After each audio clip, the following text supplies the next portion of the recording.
그래서 15장 1절로 11절까지 말씀 우리가 함께 하나님의 말씀을 받겠습니다.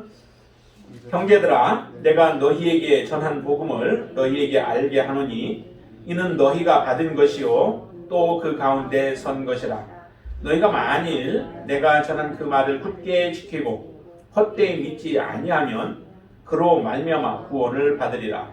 내가 받은 것을 먼저 너희에게 전하였노니 이는 성경대로 그리스도께서 우리 죄를 위하여 죽으시고 장사 지낸 바 되셨다가 성경대로 사흘 만에 다시 살아나사 게바에게 보이시고 후에 12 제자에게와 그 후에 500여 형제에게 일시에 보이셨나니 그 중에 지금까지 대다수는 살아있고 어떤 사람은 잠들었으며 그 후에 야고보에게 보이셨으며 그 후에 모든 사도에게와 맨 나중에 만삭되지 못하여 난 자 같은 내게도 보이셨느니라. 나는 사도 중에 가장 작은 자라. 나는 하나님의 교회를 박해하였으므로 사도라 칭함 받기를 감당하지 못할 자니라. 그러나 내가 나된 것은 하나님의 은혜로 된 것이니 내게 주신 그의 은혜가 헛되지 아니하여 내가 모든 사도보다 더 많이 수고하였으나 내가 한 것이 아니요 오직 나와 함께 하신 하나님의 은혜로라. 그러므로 나나 그들이나 이같이 전파하매 너희도 이같이 믿었느니라. 아멘. 여러분들 예수님의 부활에 대한 소식을 들으면 어떤 생각이 드시나요? 또 예수님이 부활하셨다라고 하는 것에 대해서 여러분들의 마음은 정말 확실하게 믿으시나요? 여러분들 안에 그런 믿음이 있으시죠? 우리 이해로는 이성적으로 이해로는 사실 이해가 안 돼요. 예수님이 3일 동안 무덤에 계셨다가 완전히 예수님께서 죽으심을 완전히 맛보고 그리고 나서 죽었던 자가 살아나는 이 역사를 우리가 어떻게 설명을 할 수 있겠어요? 설명하실 수 있겠어요?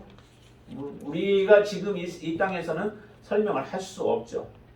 그러나 예수 그리스도가 부활하셨다라고 하는 이 설명을 할 수 없지만 이 부활에 대한 믿음이 없이는 또 우리가 믿음 생활할 수가 없습니다. 그러니까 이 예수가 부활하셨다라고 하는 것에 대한 분명한 확신과 또 그 믿음을 가지고 우리가 살아가게 되어질 때에 우리의 믿음이 힘이 있고 능력이 있는 거죠. 예수님의 제자들이 예수님이 이전에 사역할 때 예수님께 대한 참 기대가 컸었죠. 예수님이 얼마나 놀라운 일들을 이 세상에서 하실 것인가. 그래서 많은 무리들이 예수님을 따라다녔고 예수님께서 구세주로서 또 우리를 구원할 그러한 분으로서 메시아로서의 그 역할을 감당할 것이다 라고 많은 사람들은 믿었죠. 그리고 그 예수를 왕처럼 받들면서 섬기는 사람들이 있기도 했습니다. 그러던 예수님이 참으로 힘이 없이 군병들에게 끌려서 십자가에 못 박혀 죽으시는 그 모습을 바라본 사람들의 그 마음에는 얼마나 절망감이 있었겠어요. 우리를 정말 로마의 압제로부터 우리를 구원해 줄 분이라고 그렇게 확신하고 믿고 따라다녔는데 그 믿었던 분이 그냥 십자가에서 죽으시는 그 모습을 보며 얼마나 좌절이 컸겠느냐는 거죠. 정말 우리가 꼭 기대하고 믿었던 것들이 수포로 돌아갈 때 우리의 마음도 그런 마음이겠죠. 그랬던 예수님, 그 예수님을 믿고 쫓아갔던 사람들이, 좌절했던 사람들이 오히려 조금 후에 예수 그리스도를 만나고 또 그 소식을 들은 사람들을 통하여서 삶이 완전히 바뀌어지는 모습을 경험케 되어지죠. 어떻게 그렇게 삶이 완전히 바뀌어졌을까? 이전에는 두려움 가운데 사람들 앞에 서기도 두려워했던 사람들이 예수님의 부활의 모습을 본 이후로 그들의 삶은 완전히 바뀌어져서 담대해졌습니다. 정말 그들이 전했던 실질적으로 그 복음서의 내용들은 예수님께서 나는 함축해서 말한다면은 나는 죽을 것이다 라고 하는 거죠. 십자가에 죽을 것이다 라고 하는 내용들을 말씀하시는 것이 복음서의 내용이라고 한다면 실제적으로 그러면서 예수님께서 이제 그 말씀하신 대로 죽으셨다라고 하는 것이 복음서죠.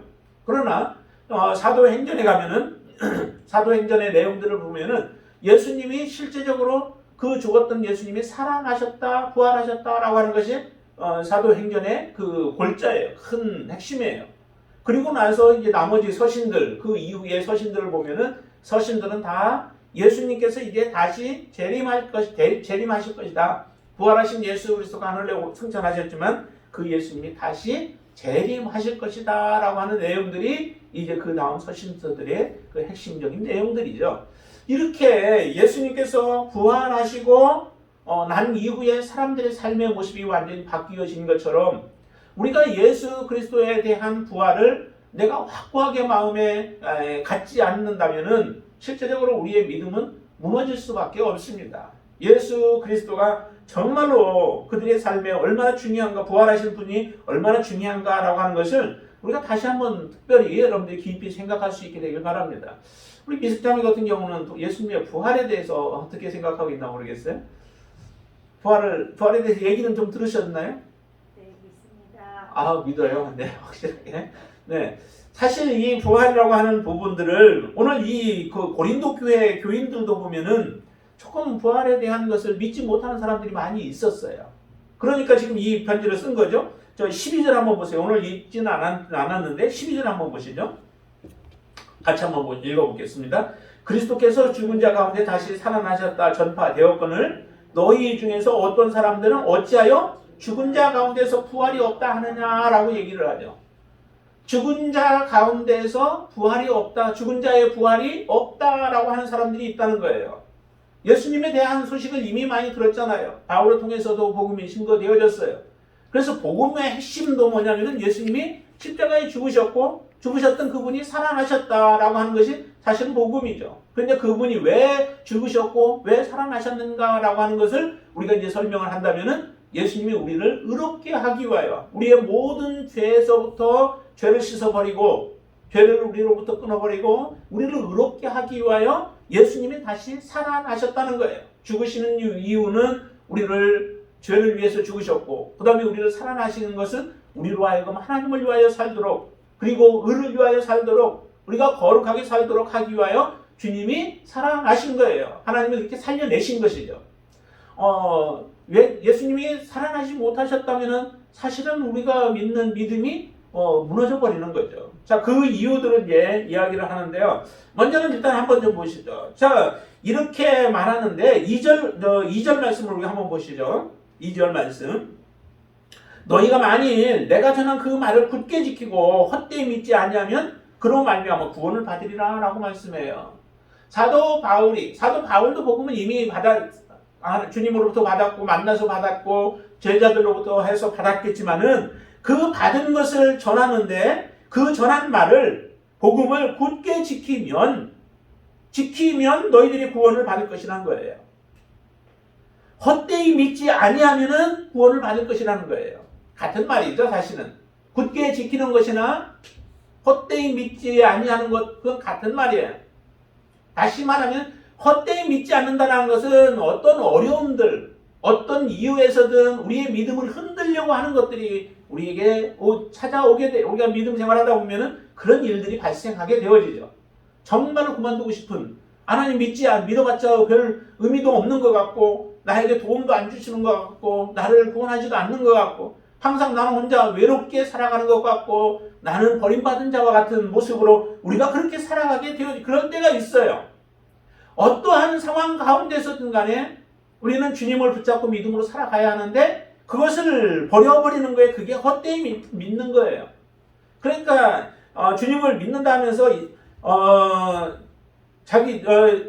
예수님을 믿는다고 하면서 그러면서도 시험의 때나 환난의 때나 유혹의 때에 넘어가 버려서 하나님을 버리게 되어지는 것, 그게 바로 헛되이 믿는 거예요. 예수 그리스도가 정말 부활하셨다라고 하는 온전한 믿음을 우리가 가지고 있다면, 그리고 나의 마지막도 예수님이 부활하신 것처럼 부활할 것이다 라고 하는 믿음을 우리가 갖게 된다면 우리가 중간에 포기할 수 없는 겁니다. 이 믿음이 없으니까 우리가 중간에 포기를 해버리는 거죠. 유혹 앞에서도 그렇고요, 환난 앞에서도 그렇습니다. 그렇기 때문에 너희들이 굳게 지키고, 그래서 결코 주님을 포기하지 아니하고 그 믿음을 버리지 아니하고 믿음의 파선을 하지 않는다면은 너희들이 구원을 받을 것이다 라고 말씀을 해요. 그러면서 복음의 핵심을 이야기를 하죠. 3절과 4절이 이제 그 복음의 핵심인데요. 이렇게 말씀합니다. 내가 바른 것을 먼저 너희에게 전하였노니 이는 성경대로 그리스도께서 우리 죄를 위하여 죽으시고 장사 지낸 바 되셨다가 성경대로 사흘 만에 다시 살아나사라고 말씀하시죠. 예수님이 걸어가셨던 그 길들은 본인의 의지대로 본인의 생각대로 막 즉흥적으로 행하시지 않았어요. 하나님이 말씀하셨고 구약에서 예언되어진 대로 주님은 가셨고 하나님의 뜻대로 순종하면서 가셨던 길이에요. 예수님의 죽으심이 이미 예언되어져 있었다는 거죠. 십자가의 죽으심, 우리 죄를 위하여 죽으실 것이 이미 예언되어져 있고 그 예언되어진 길을 걸어가셨던 분이 바로 예수 그리스도이십니다. 그러니까 성경에 이미 예언되어 있다는 거죠. 그러기에 성경이 참 중요한 거예요. 하나님이 이미 계획하시고 저와 여러분들을 하나님 앞으로 인도하시는 것도 우리가 어떻게 그냥 주님 앞에 나온 것 같지만은 하나님의 계획하심 아래 우리가 순종함으로 지금 주님 앞에 나와 있는 것을 믿으시기를 바랍니다. 저와 여러분들이 그냥 되어진 게 아니라는 거죠. 에베소에 보면 참 우리의 구원은 놀랍다라고 말씀을 드렸죠. 우리 한 사람을 구원하기 위해서 하나님이 그냥 하신 게 아니라 성부 하나님, 성자 하나님, 성령 하나님의 합작에 의하여서 계획하여서 우리가 하나님 앞에 나온 것이라는 거예요. 이렇게 엄청난 거예요. 교회라고 하는 것도 마찬가지지만 저와 여러분들이 그런 하나님의 놀라운 계획 속에서 예정 속에서 우리가 하나님 앞에 나와 지금 구원받고 또 은혜를 지금 입고 살아가는 삶이라고 한다는 것은 참 너무도 귀한 것이죠. 그래서 이렇게 얘기한 거예요. 성경대로 그리스도께서 우리 죄를 위하여 죽으셨다라고 얘기해요. 성경에 예언되지 않았더라면은 예수 그리스도가 행하신 일이 그렇게 중요한 게 아닐 거예요. 이미 예언하고 그 길을 걸어가셔서 그대로 성취하신 것이기 때문에 참으로 우리에게 귀한 거죠. 그리고 장사 지낸 바 되었다가 성경대로 그렇게 다 되었다가 그 다음에 또 말하기를 성경대로 사흘 만에 다시 살아나셨다라고 해요. 성경대로. 하나님이 그것도 하루 전에 며칠 전에 말씀하시고 그대로 이루시는 것이 아니라 때는 며칠 전에 얘기를 하시고 그 일을 하나님 꾸준히 일하시면서 지금까지 나오셔서 그 일을 성취하셨다라고 하는 거예요. 그 결과물들이 현재 지금 여러분들이고 또 하나 앞으로 우리가 하나님 앞에 설 때에 우리가 그 결과물이 되어질 줄로 믿습니다. 이처럼 성경대로 모든 것들이 되어졌다라고 하는 것이 바로 우리가 부활을 믿을 수 있는 하나의 증거가 되어지는 거예요. 여러분들이 예수 그리스도의 부활을 믿는 것 중에 그 하나가 성경의 기초를 두시기를 바랍니다. 성경에서 말씀하셨고 성경에서 예언하셨고 또한 성경에서 이제 다른 그 예수님의 부활에 대한 내용들을 또 증거하고 있는 것들이죠. 그리고 또 예수님의 부활을 증거하고 있는 것 중에 또 하나가 뭐냐면 그 증인들이에요. 오늘 본문에도 증인들이 나오죠. 거기에 보면 저 5절에 보면 게바에게 보이셨다라고 얘기하죠. 제일 먼저 보였던 사람은 게바가 아니라 사실 막달라 마리아죠. 그렇죠? 네, 막달라 마리아. 이 막달라 마리아는 그 귀신 들렸던 여인으로 성경에는 그렇게 얘기를 해요. 막달라는 지명을 이야기하고 지명에 막달라라고 하는 지역에 살았던 그 여인이었는데 귀신 들렸던 여인이 예수님을 만나서 치유함을 받은 그 여인인데 이 여인이 정말로 예수님을 많이 사랑하죠. 사랑하는 이유가 있죠. 그는 자기가 정말 고통당했던 사람들만이 알 수 있어요. 그 귀신으로 말미암아 고통당했던 자기의 삶을 아는 사람은 주님을 떠날 수 없는 거죠. 주님을 버릴 수 없죠. 이전으로 돌아가기를 원하지 않는 한, 내가 정상적인 삶을 살기를 원하는 한 주님을 떠날 수 없는 겁니다. 그래서 이 여인이 주님을 그렇게 사랑한 거예요. 그래서 예수님이 돌아가신 이후에 그 몸에다가 좀 어떻게라도 좀 하고 싶어서 또 향기를 좀 바르고 싶어서 찾아갔던 거죠. 근데 무덤문은 열려버리고 없어요. 시체가 없어졌어요. 다른 도제자는 자기 집으로 돌아갔는데 이 여인은 다시 무덤을 바라볼 때 그때 천사가 나타났는데 그 가운데 또 예수님이 계셨던 거죠. 그러나 그 즉시 그 상태에서는 예수님을 잘 알아보지 못했어요. 이 여인이 바로 예수님을 제일 먼저 만났던 거죠. 우리의 인생 속에서도 정말 우리가 주님을 놓을 수 없는 이유가 내가 어떠한 죄인이었는가, 내가 어떤 하나님 앞에서의 마지막 심판을 당할 존재였는가라고 하는 것을 우리가 정말 고통당하고 그것 때문에 괴로워하고 그것 때문에 힘들어하고 그것 때문에 하나님 앞에 부르짖고 했었으면은 우리는 주님을 떠날 수 없는 거죠. 그래서 이처럼 그 막달라 마리아 아니면 그 게바에게 보이시고 또 그 다음에는 12 제자에게 보이시고 그리고 6절에 보니까 어떤 사람들은 500의 형제에게 예수님께서 보여주셨어요. 7절에 보면 야곱에게 보이셨고 모든 사도들에게 보이셨고 그리고 마지막에는 자기 그 사도 바울 정말 그 예수 믿는 자들을 핍박하면서 지냈던 그 사람 그 사도 바울에게 자기에게 나타나서 예수님을 보여주셨다는 거죠. 이렇게 예수님의 부활하신 모습을 본 사람들이 그 당시에 이렇게 있었다는 거죠. 그 중에는 이제 어떤 사람들은 죽은 사람들도 있고 그 증인들이 아직도 살아 있었다라고 지금 이 당시 기록할 때는 그렇게 얘기를 해요. 이처럼 예수님을 본 사람들이 있다는 거죠. 당시에 어떤 소문들이 있었어요.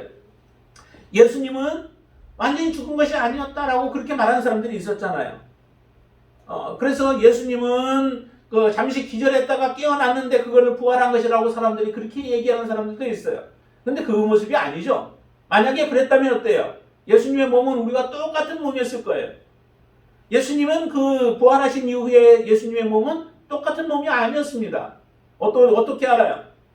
제자들이 기도하고 있을 때에 두려워서 문을 닫고 기도하고 있을 때 그때 예수님의 그 가운데 나타나시는 그 모습들을 보이잖아요. 시공을 초월하시는 그 몸을 가지고 계셨던 거예요. 육체이지만 우리와 같은 육체가 아니라 부활체의 모습, 거룩한 모습으로 변화되어져서 그 물질에 의하여 갇혀지지 아니하는 그러한 몸을 가지셨던 분이 바로 예수 그리스도이십니다. 그렇게 예수님께서 부활하신 모습을 사람들이 폄하하기 위하여서 기절설과 같은 것들을 얘기하는 사람도 있었고 어떤 사람들은 또 다른 얘기를 하잖아요. 예수님의 시체를 도적질에 가고 나서 그 다음에 예수님이 부활했다라고 사람들은 말한다는 거예요. 이게 이제 마태복음에 보면은 28장에 그대로 기록하고 있잖아요. 왜 그런 말들이 나왔는지를 장로들이나 또 그런 사람들이 바로 예수님의 시체가 부활했다라고 하는 소식을 듣고 나서 사람들이 그것을 못 믿게 하기 위해서 그렇게 꾸며낸 것을 성경에 기록하고 있어요. 이렇게 실제적으로 본 사람들이 있는 것을 볼 때에 예수 그리스도의 부활은 확실하다라고 하는 거죠. 우리가 지금은 보지 못하지만 그래서 당시에 예수님의 부활을 보았던 사람들은 참 복음을 전하기가 참 쉬웠을 거예요. 내가 보았다는 거죠. 저희가 보았는데 그걸 누가 막을 수 있겠어요. 그래서 예수 그리스도 그분이 우리가 있는 데서 직접 나타나 우리에게 보여주셨다라고 증거하면은 참 다른 사람들이 그들의 확신한 말을 듣고 예수님을 믿기가 참 쉬웠을 거예요. 근데 지금은 우리가 예수님의 부활을 전해도 잘 믿지를 않는 거예요. 믿지를 않고 이해가 안 되니까 믿지 못하는 거죠. 특별히 하나님의 은혜를 받은 자들, 하나님께서 택함을 받은 자들, 그들의 마음속에는 그래도 그것이 믿어지고 성경의 말씀들이 의심가지 않냐고 믿어지는 그런 은혜를 하나님이 주신 것이죠. 자, 그리고 예수님의 이 부활이라고 하는 것을 통하여서 우리에게 또 적용해 본다면은 우리의 믿음이 헛된 것이 아니다라고 하는 거예요. 우리의 믿음이 정말 예수 그리스도의 부활이 없다면은 여러분들의 믿음은 어떨까요? 예수님이 십자가에서 죽으시고 그냥 무덤에서 썩으시고 그 다음에 살아나지 않으셨어요. 그러면 우리가 믿는 지금 이 믿음이 어떨까요? 다른 세상의 종교들과 다를 바가 없을 거예요. 다른 세상의 종교들처럼 그와 같은 모습이 되어질 거예요. 아무것도 확신하게 볼 수도 없는 것들. 그것을 바라보면서 그들은 다른 사람들을 마음을 미혹하고 그 사람들을 이끌어가는 그러한 그 미혹하는 자들에 불과할 뿐일 거예요. 그러나 예수 그리스도의 부활이라고 하는 것이 확실히 있다라고 하는 것은 세상의 모든 종교들과 구별된 모습의 다른 차원의 신앙을 우리가 가질 수 있게 되어지는 거죠. 우리의 믿음이 결코 헛되지 않다는 거예요. 우리의 믿음, 여러분들의 믿음이 분명하게 예수 그리스도와 같은 모습으로 여러분들도 부활케 되어질 것이라는 거예요. 이게 바로 우리가 믿음을 가질 수 있는 가장 기초가 되어지는 게 바로 예수 그리스도의 부활이신 거죠. 그럼 우리가 전파하는 것도 마찬가지 아니겠어요? 우리가 왜 복음을 증거해요? 그 사람들로 하여금 이 복음의 말씀을 듣고 삶이 바뀌어지고 예수 그리스도께 나와서 영생을 얻도록 하기 위하여 우리가 복음을 증거하는 것 아니겠습니까? 근데 예수 그리스도의 부활이 없다라고 우리가 전제한다면 우리가 전하는 복음은 참 말쟁이들, 누가 그렇게 많이 얘기했잖아요. 그리스도인들을 말쟁이로 그렇게 표현을 하는데, 말을 잘하는 자들 그렇게 얘기하는데 그것에 지나지 않을 거예요. 왜냐하면 예수 그리스도의 부활이 없음으로 인하여 우리가 아무리 사탄과 관련해 좋은 말들을 해준다 해도 그들의 마음에 조금 위로는 줄 수 있을지 몰라요. 그렇지만은 진정한 마지막에 부활이라고 하는 부활체의 모습, 또 우리가 부활한 그 삶을 그들에게 줄 수는 없기 때문에 그래요. 그렇지만 분명히 저도 믿고 또 여러분들도 믿겠지만은 예수 그리스도의 부활은 진정으로 있었던 역사적인 사건이었고 반드시 앞으로도 또 그렇게 일어날 줄로 믿습니다. 그리고 또 하나 이제 우리가 부활에 대한 부분들을 17절 말씀 한번 보시죠. 우리가 아직 읽지는 않았지만은 17절 말씀.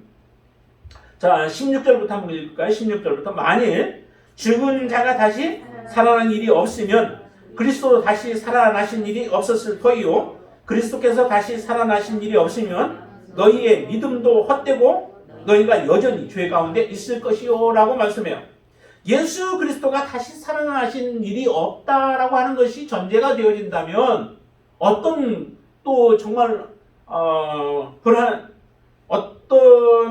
아픔이 어떤 문제가 있는지 보면은 17절에 그러죠.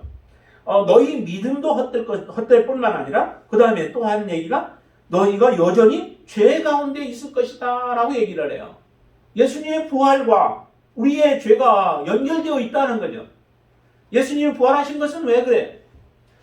백부장은 예수님이 돌아가시는 모습을 모든 십자가에 못 박히기 전부터 매를 맞고 그 다음에 십자가에 못 박히고 그리고 죽어가고 하면서도 하셨던 그 모든 말씀에 대해서 다 듣고 보았던 사람이 백부장이죠. 근데 그 백부장이 마지막 예수님이 십자가에서 죽으신 이후에 놀라운 일들이 일어나면서 그때 했던 그 고백이 뭐예요? 저는 의인이었다라고 얘기를 해요. 예수님은 의인이었다는 거죠. 의인이었던 예수님이 십자가에 못 박히셔 죽으신 거예요. 그런데 그분은 의인이신데 그분의 말은 자기가 하나님의 아들이라고 말씀하시고 이 세상에 오신 이유도 바로 잃어버린 양들을 구원하기 위해서 오셨고 하나님의 말씀대로 오셨다라고 말씀해요. 그리고 자기는 다시 갈 것이다라고 하시는 말씀을 하셨죠. 그 모든 말들이 그대로 의롭다라는 얘기는 거짓이 하나도 없다는 얘기예요. 그 모든 것이 참되다라고 하는 거죠. 예수님이 그렇게 말씀하셨는데 예수님이 그냥 십자가에서 죽으심으로 모든 것이 끝나버렸다면은 우리는 어떤 존재가 되어졌는가? 예수님이 우리를 위해서 십자가에 죽으셨다라고 하는 것도 의미가 없는 말이 된다는 거예요. 우리의 죄를 위해서 온 인류의 죄를 위해서 십자가에 죽으셨다는 말도 의미가 없는 말들이 되어져서 그러면 우리는 어떤 존재냐? 이전과 같은 거죠. 옛날에 아담과 하와가 죄를 범한 이후에 인류가 처음 이 세상에 존재하게 된 이후 범죄함으로 말미암아 성경에서 얘기한 것처럼 그 모든 사람들이 마음 가운데 이제 죄가 가득하게 되어진 것과 같은 그 상태로 지속되어질 수밖에 없는 거예요. 그러다가 우리의 인간적인 육체적인 수명이 다하면 그것으로 우리는 끝나고 하나님의 영원한 죄에 대한 심판 가운데 놓일 수밖에 없는 자들이 되어졌다라고 하는 거죠. 그러나 예수님이 다시 살아나셨다라고 하는 것은 하나님이 예수 그리스도를 다시 살리셨다라고 하는 것은 그분이 의인이실 뿐만 아니라 그를 믿는 모든 자들도 의인되게 하기 위하여 하나님이 예수 그리스도를 살리신 것이라는 거예요. 그래서 참 부활이라고 하는 의미가 현재적인 의미와 미래적인 의미를 부여해 본다면은 그래서 부활을 믿는 사람들의 삶은 어떤 삶이냐라고 하는 것을 우리가 본다면은 부활을 믿는 사람들의 삶은 바로 그들의 삶은 의로운 삶인 거예요. 그 안에 의가 가득한 것. 왜냐하면은 구약의 율법대로 저기에 보면은 오늘 저기를 볼까 한번 55절 말씀과 56절 말씀 한번 보세요. 56절 56절과 57절만 보겠습니다. 56절 57절 말씀. 사망이 쏘는 것은 죄요 죄의 권능은 율법이라 우리 주 예수 그리스도로 말미암아 우리에게 승리를 주시는 하나님께 감사하노니 그렇게 말씀하시죠. 사망이 쏘는 것이 죄래요. 사망이 쏘는 것이 죄고 그 다음에 죄의 권능은 율법이라고 얘기를 해요.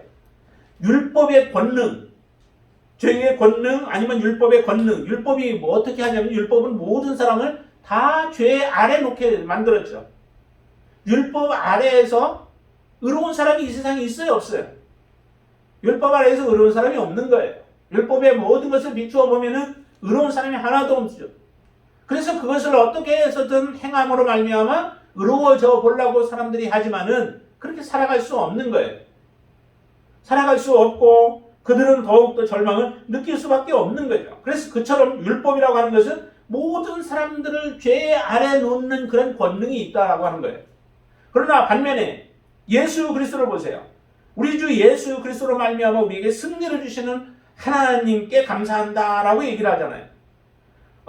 의의 권능, 다시 말하면 예수 그리스도는 모든 사람들을 의롭게 하시는 거예요. 예수 그리스도가 모든 사람을 의롭게 하죠. 또 한 군데를 더 한번 보시죠. 어디를 보시냐면은 21절 말씀 한번 보세요. 고린도전서 15장 21절이죠. 자, 한번 같이 읽습니다. 사망이 한 사람으로 말미암았으니 죽은 자의 부활도 한 사람으로 말미암는도다. 22절. 아담 안에서 모든 사람이 죽은 것 같이 그리스도 안에서 모든 사람이 삶을 얻으리라 라고 말씀하시죠. 다시 말하면 그 아담은 모든 사람을 죄 가운데로 빠뜨리는 일들을 행했다면은 그로 말미암아 이 세상에 태어나는 육신을 입고 태어나는 모든 자들이 죄인이듯이 그렇게 만들었다면은 예수 그리스도는 반대로 예수 그리스도를 모든 믿는 자들을 의롭게 만드시는 그런 능력이 있다는 거죠.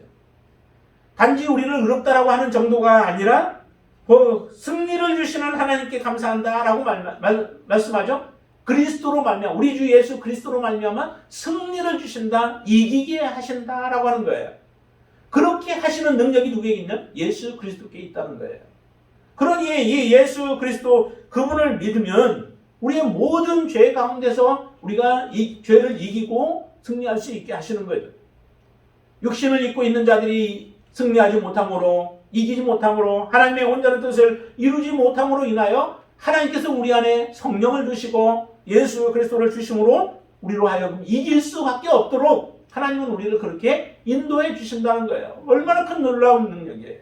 이렇게 바로 우리가 죄 가운데 있지 않도록 하시는 것이 바로 예수 그리스도의 부활이시다라고 하는 겁니다. 예수님의 부활이 여러분들의 모든 죄들을 다 사하신 줄로 믿으시기를 바랍니다. 그리고 이제 그 하나님을 믿고 믿음으로 살아가는 자들은 이제 의로운 삶을 살아가는 거죠. 또 하나 우리가 본다면은 29절 말씀 한번 보세요. 29절에 보시면 만일 죽은 자들이 도무지 다시 살아나지 못하면 죽은 자들을 위하여 침례를 받는 자들이 무엇을 하겠느냐? 어찌하여 그들을 위하여 침례를 받느냐라고 얘기를 해요.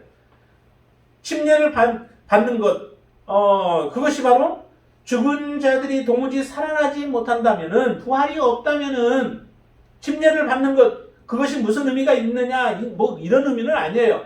왜냐하면 당시 고린도 교회에 죽은 자들을 위하여 침례받지 못하고 죽은 자들을 위해서 침례를 베푸는 그런 것들이 있었습니다. 그러니까 그것을 얘기하는 거예요. 그렇다고 해서 그게 옳은 것은 아니에요. 죽은 자를 위해서 침례를 베푸는 데 무슨 의미가 있겠어요.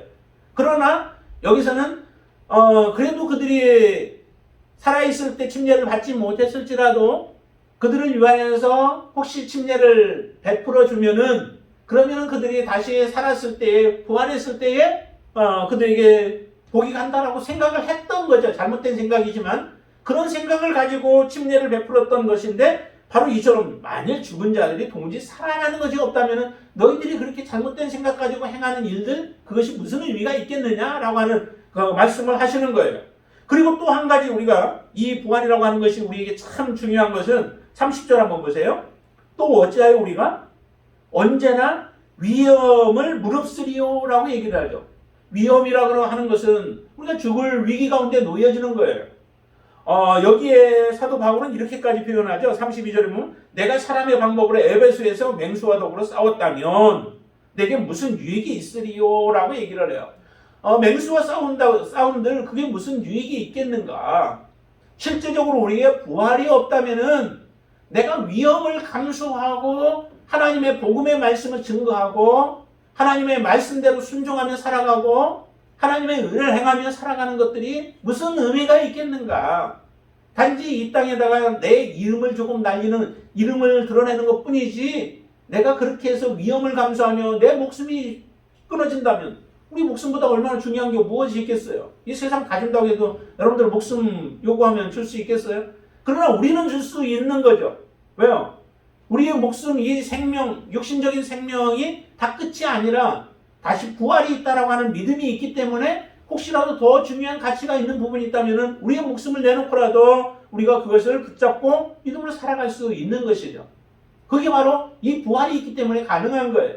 왜 초대교회 사람들이 예수 그리스도 그 믿음 때문에 짐승에 찢겨 죽기도 하고 광야에서 유리 방황하기도 하고 굴에 들어가서 살기도 하고 하는 이런 일들을 왜 당했겠어요? 그것은 바로 부활이 있다라고 하는 분명한 확신이 있기 때문에 그런 행동들을 할 수 있었던 거죠.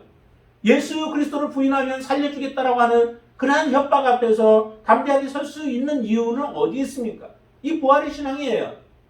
예수 그리스도가 부활하셨고 그 예수 그리스도를 믿는 나도 반드시 때가 되면 나도 부활할 것이다라고 하는 믿음이 있기 때문에 포기하지 아니하고 주님을 섬기며 살아갈 수 있는 것이죠. 부활이라고 하는 것이 이처럼 큰 거예요. 그리고 부활을 믿는 사람들은 어떤 삶을 살아가게 될까요? 부활의 삶 믿는 사람들은 33절 한번 보세요. 속지 말라. 악한 동무들은 선한 행실을 더럽히나니라고 얘기해요. 악한 행실, 악한 동무들은 무엇을 얘기해요? 하나님을 믿지 아니하는 사람들이에요. 예수 그리스도의 부활을 믿지 아니하는 사람들이에요. 예수 그리스도의 부활을 믿는 사람들은 선한 삶을 살아갈 수밖에 없는 거예요. 왜 그럴까요? 그것은 반드시 우리가 하나님 앞에 서기 때문에 그런 거죠. 저와 여러분들은 언젠가 하나님 앞에 서서 회개할 날이 있다는 거예요. 청지기처럼 우리가 수요일날 보았었죠? 선한 청지기처럼 언젠가는 하나님 앞에 서서 회개할 날이 있기 때문에 그 날을 두려워하며 살아가는 거예요. 오늘 눈에 보이는 오늘 바로 우리의 삶이 그게 다가 아닌 거죠. 그렇기 때문에 예수 그리스도의 부활을 믿고 내가 부활할 것을 믿고 하나님의 나라를 믿는 사람은 선한 삶을 살아가기를 포기하지 않는 거예요. 악한 동무들은 선한 삶을 포기하고 그것을 방해할지 몰라도 저와 여러분들은 선한 삶을 여러분들이 살아가시는 자들이 되어진 줄로 믿습니다. 34절에도 얘기하죠. 그렇기 때문에 우리는 어떻게 해야 돼요? 깨어 의를 행하고 죄를 짓지 말라라고 말씀합니다. 깨어 의를 행하고 선을 행하는 건 마찬가지예요. 같은 거예요. 선한 곳에 바로 의로움이 있는 거죠. 그게 바른 것이죠. 그래서 선을 행하고 죄를 짓지 아니하는 삶을 살아갈 수 있게 되어진다라고 우리에게 말씀하시는 겁니다. 여러분들은 정말 이렇게 확신하게 붙잡고 그 예수 그리스도의 부활을 믿음으로 말미암아 이런 삶을 살아갈 수 있는 하나님의 자녀들이신가요? 이와 같은 어려움들이 닥치고 또 문제들이 올 때에도 여러분들은 그것에 더 이상 주저하지 않을 수 있나요? 정말 사망이 있다라고 하는 것은 많은 사람들이 죽잖아요. 지금 죽는다라고 하는 것은 반대의 삶도 우리에게 말씀하는 거야. 아까 사망이 한 사람으로 말미암았으니 죽은 자의 부활도 한 사람으로 말미암는다라고 이렇게 말씀하시죠. 사망이 있다라고 하는 것은 반면에 무엇을 얘기하냐면 또 부활도 있다라고 하는 것을 반증하고 있는 거예요. 지옥이 있다라고 하면 반드시 또 뭐가 있다는 거예요? 지옥이 아닌 천국도 있다라고 하는 거죠. 어떤 사람은 지옥만 믿는데 다른 사람은 천국은 안 믿는 사람은 그건 말이 안 돼요. 지옥이 있으면 반대로 천국도 있어요. 그 천국을 그래서 우리는 사모하며 살아가는 사람들이죠. 세상에 많은 사람들이 있는데 천국도 지옥도 믿지 아니하기 때문에 그들의 삶은 어떤 삶이 되어지는지를 한번 보세요. 32절 한번 보실까요? 32절에 보시면은 내가 사람의 방법을 아까 얘기했죠. 죽은 자가 다시 살아나지 못한다면 내일 죽을 터이니 먹고 마시다 하리라 라고 얘기하죠. 오늘의 삶에 만족하는 거예요. 그렇기 때문에 어떤 그 쾌락에 만족하고 또 부에 만족하고 또 명예에 만족하면서 살아가는 삶이 되어져요. 이런 사람들은 진정한 소망이 없는 거죠. 정말 하나님께 소망을 두고 있는 사람들은 오늘 내일의 만족이 아니라 정말 미래를 바라보면서 살아가는 삶이 되어져요. 그리고 게으르지 않게 되죠. 이런 사람, 소망이 없는 사람들은 게으른 삶, 그냥 하루하루 그냥 살아가면 돼요. 그러면서 즐기면서 살아가는 삶이 되겠죠. 그것이 곧 하나님 앞에서는 악이 되어지는 거예요. 악을 행하며 살아가는 삶이죠. 뿐만 아니라 한 가지 더 우리가 본다면은 예수 그리스도의 그 부활에 대해서 우리가 다시 믿기 위해서는 이 세상에 존재하는 26절부터 쭉 많은 것들이 나오는데 거기에 보면 그런 얘기를 해요. 모든 것에 형체를 주셨다라고 얘기를 하죠. 38절 보시면 각 종자에게 그 형체를 주셨다라고 얘기를 해요. 모든 형체들을 주셔서 단지 씨를 뿌렸는데 그곳에서부터 무엇이 나와요? 그 자체가 나오는 거죠. 콩을 심으면 콩이 나오고요. 밭을 심으면 밭이 나오고 다른 열매인 나무들을 씨를 심으면 그것에서부터 나무들이 나와요. 이것을 보면은 죽음으로 모든 게 끝나는 것이 아니라 그냥 한 씨앗으로 존재하는 것이 아니라 그것에서부터 그 본체가 나오듯이 예수 그리스도의 부활을 이런 것들이 다 그대로 우리에게 드러내고 있는 거예요. 실제 부활을 설명할 수는 없으나 이런 것들을 보면서 우리가 부활을 예수 그리스도의 부활을 여러분들이 믿으라고 그리고 우리가 분명히 부활하게 되어질 것에 대한 그런 믿음을 가지고 살라고 이런 것들이 다 우리에게 보여주고 있는 것이라는 거죠. 여러분들 안에 이 믿음이 있으십니까? 정말 이런 믿음을 가지고 여러분들이 살아가고 계신가요? 이 믿음이 있을 때 우리의 믿음은 결코 흔들리지 않을 줄로 믿습니다. 이 부활절이라고 하는 것이 단지 하루에 또 한 주간에 뭐 이렇게 치러지는 것이 그게 목적이 아니에요. 정말 이 부활이라고 하는 것은 부활의 신앙을 가지고 우리가 날마다 살아가야 하는 거죠. 부활의 신앙은 한순간도 버릴 수 없는 거예요. 어느 때든 우리가 버릴 수 없이 항상 우리가 살아있는 동안에 부활의 신앙을 가지고 믿음으로 살아가게 되어질 때에 우리는 하나님 앞에 정말 흠이 없는 자, 하나님 앞에 거룩한 자, 하나님 앞에 깨끗한 자로 살아가면서 하나님의 뜻을 이룬 자가 되어질 줄로 믿습니다. 그 신앙을 여러분들이 가지시기를 바랍니다. 결코 이 부활 신앙은 우리가 버릴 수 없는 거예요. 이전에 구약에는 그런 부활 신앙이 없었나요? 거기에도 있었잖아요. 그 아브라함을 그렇게 얘기하잖아요. 부활 신앙이 있었기 때문에 자기의 사랑하는 아들 이삭을 하나님 앞에 기꺼이 바치고자 드리려고 그 모든 것들을 행했던 거죠. 형식이 아니에요. 연극한 게 아니에요. 자기 아들이지만은 사랑하는 아들이지만은 그것도 마지막에 늦게서 낳은 아들이고 하나님의 약속의 아들이지만은 하나님은 반드시 그 약속의 아들이지만 하나님은 이 아들을 통하여 하나님의 뜻을 이룰 것이다라고 하는 믿음이 있는 거죠. 여러분들 안에 주신 믿음이 무엇인가요? 여러분들 안에도 이 부활의 믿음을 하나님이 주셨습니다. 그 믿음으로 하나님 앞에 서서 살아가게 되어질 때 우리의 삶은 정말로 하나님이 기뻐하시는 온전한 믿음, 이 고린도 교회의 부활에 대해서 의심하고 그렇게 부활에 대한 소식들을 듣고 또 복음을 받았음에도 불구하고 부활을 믿지 못하는 어리석은 자들이 아니라 바로 여러분들은 하나님이 기뻐하시는 믿음의 사람으로 이 세상에 살아가게 되어질 줄로 믿습니다. 그리고 승리하는 믿음을 갖게 될 줄로 믿습니다. 이 부활의 신앙으로 충만케 되어지기를 주님의 이름으로 축원을 드립니다. 기도하겠습니다. 아버지 하나님, 내 안에 예수 그리스도의 부활이 살아 있습니까? 예수 그리스도는 분명히 살아 계신 분이시고 지금도 역사하고 계시고 우리의 마음에 뿐만 아니라 또 예수님은 친히 부활하셔서 하나님과 함께 계시다가 또 재림하시는 재림주로서 이 땅에 임하실 것을 믿습니다. 하나님, 이 믿음이 흔들리지 않게 하여 주시옵소서. 흐려지지 않게 하여 주시옵소서. 어떤 환경 속에서도 우리가 이 부활의 신앙을 붙잡고 예수 그리스도를 놓지 아니하고 흔들리지 아니하고 헛된 믿음을 갖지 아니하고 확고한 믿음으로 주님을 섬길 수 있는 자가 되게 하여 주시옵소서. 유혹도 또한 우리에게 핍박도 어떤 것도 우리를 무너뜨리지 못하는 확고한 믿음으로 주님 앞에 서는 그런 믿음 되게 하여 주시옵소서. 예수님의 이름으로 간절히 기도드리옵나이다. 아멘.